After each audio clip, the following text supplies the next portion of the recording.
अस्सलाम वालेकुम दोस्तों, ज़ौक़ उर्दू में हाजिर खिदमत हैं। दोस्तों, आज हम इस्लामी हुकूमत का अमीर सबका खादिम होता है, ये सलीस उर्दू 11वीं जमात में शामिल एक सबक है जिसके मुसन्निफ हैं मौलवी सलीम अब्दुल्ला।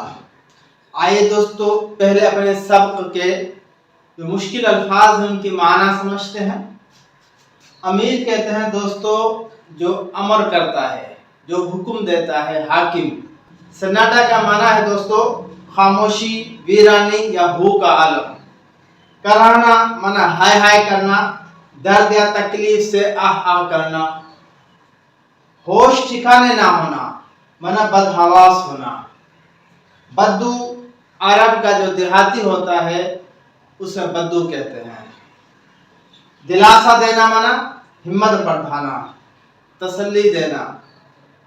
हिम्मत हारना माना हौसला खो देना। भौचक्का रह जाना माना हैरान रह जाना। मुजाफ कहते हैं दोस्तों जुड़ा हुआ, निस्बत दिया गया या मिलाया हुआ। इलैहि कहते हैं उसकी तरफ है, जिसकी तरफ या उस तक। ये थे दोस्तों हमारे मुश्किल अल्फाज की मानी। अब हम अपने सब का खुलासा पढ़ते हैं। मुसलमानों के दूसरे खलीफा हजरत उमर रज़ियल्लाहु ताला अन्हु रातों को उठ उठकर आवाम की खैर खबर जानने के लिए शहर शहर गांव गांव जाया करते थे। एक रात आप गश्त करने के लिए शहर से बाहर निकले तो किसी के करहने की आवाज आई। आवाज खेमे के अंदर से आ रही थी। बाहर एक शख्स परेशानी के आलम में बैठा था। आपने उससे परेशानी की वजह पूछी तो उन्होंने बदतमीजी से जवाब दिया, लेकिन हजरत उमर रज़ियल्लाहु ताला अन्हु की हमदर्दाना गुफ्तगू सुनकर बताया कि खेमे के अंदर मेरी बीवी दर्द ज़हम में मुब्तला है, मैं यहाँ अजनबी हूँ। ये सुनकर आप रज़ियल्लाहु ताला अन्हा ने उस तहामा के बद्दू को तसल्ली दी और घर तशरीफ लाए। अपनी बीवी से खाना साथ रखकर चलने को कहा। हजरत उमर रज़ियल्लाहु ताला अन्हु की बीवी खेमे में चली गई। कुछ देर के बाद आवाज दी, अमीरुल मोमिनीन अपने दोस्त को बेटे की पैदाइश की खुशखबरी सुना दीजिए। अमीरुल मोमिनीन का लफ्ज सुनकर बद्दू बहुत हैरान हुआ और डर भी गया। आप रज़ियल्लाहु ताला अन्हा ने उन्हें दिलासा दिया और खाना खिलाया। बद्दू ने शर्मिंदगी का इजहार किया और शहर आने की वजह बताई। हजरत उमर ने उनका मसला हल करने की तसल्ली दी। बद्दू ने एहसान करने पर हजरत उमर रज़ियल्लाहु ताला अन्हु को शुक्र अदा किया तो हजरत उमर रज़ियल्लाहु ताला अन्हु ने फरमाया, अपना फर्ज अदा करना किसी पर एहसान नहीं होता, मैंने सिर्फ अपना फर्ज अदा किया है, आप पर एहसान नहीं किया। तो दोस्तों, इतने अजीम हुआ करते थे इस्लामी हुकूमत के अमीर। इस्लामी हुकूमत के जो बड़े होते थे, जो खलीफा होते थे, वो अपनी राया के साथ बहुत शफकत आमेज, बहुत हमदर्दाना रवैया रखते थे और ख़ुद उनके मसाइल हल करने में खुशी महसूस करते थे। ये थे असल हुक्मरान, जो कि मुसलमानों का एक फ़ख्र है, एक शान है। अल्लाह ताला हमारे मौजूदा हुक्मरानों को भी हमारे खलीफा, हमारे बड़ों के नक्शे कदम पर चलाए। दोस्तों, अब हम अपने सबक के सवाल जवाब उसकी मश्क को हल करने की कोशिश करते हैं।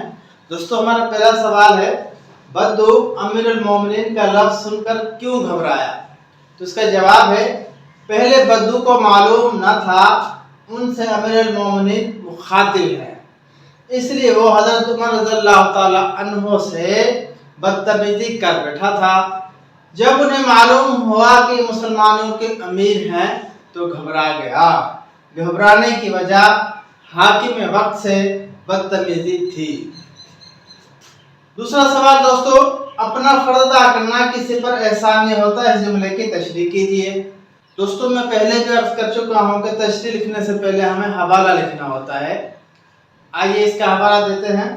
ये जुमला सलीस उर्दू जमात 11वीं के सब इस्लामी हुकूमत का अमीर सबका खादिम होता है से लिया गया है, जिसके मुसन्निफ सलीम अब्दुल्ला हैं।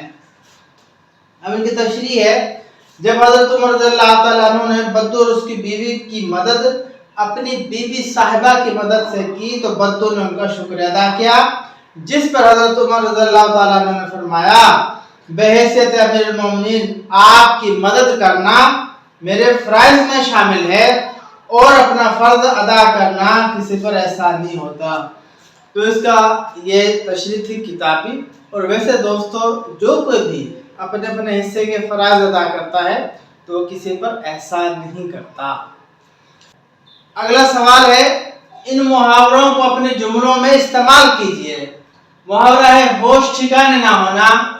اب جملے میں استعمال دیکھیں دوستو، اچانک شہرت مل جانے سے اس کے ہوش ٹھکانے نہیں ہیں، تو جس کو ہم جملے میں استعمال کرتے اس کو انڈر لائن کر دیتے ہیں۔ دلاسا دینا، ہمیں پریشان حال لوگوں کو دلاسا دینا چاہیے۔ ہمت ہارنا، مشکل سے مشکل حالات میں ہمت نہیں ہارنی چاہیے۔ بھوچکا سا رہ جانا، آصف کے چھکے دیکھ کر ہندوستانی تماشائی بھوچکے سے رہ گئے۔ شکم سے رونا، دعوت میں ہم شکم سے رو کے کھاتے ہیں۔ تو یہ دوستو ہمارا محاورے تھے، ان کا جملے میں استعمال تھا۔ اب ایک ہم جملہ ہے، آپ سب اچھی طرح لکھ لیں، اتنے میں ہم موبائل پر کارٹون دیکھ لیتے ہیں۔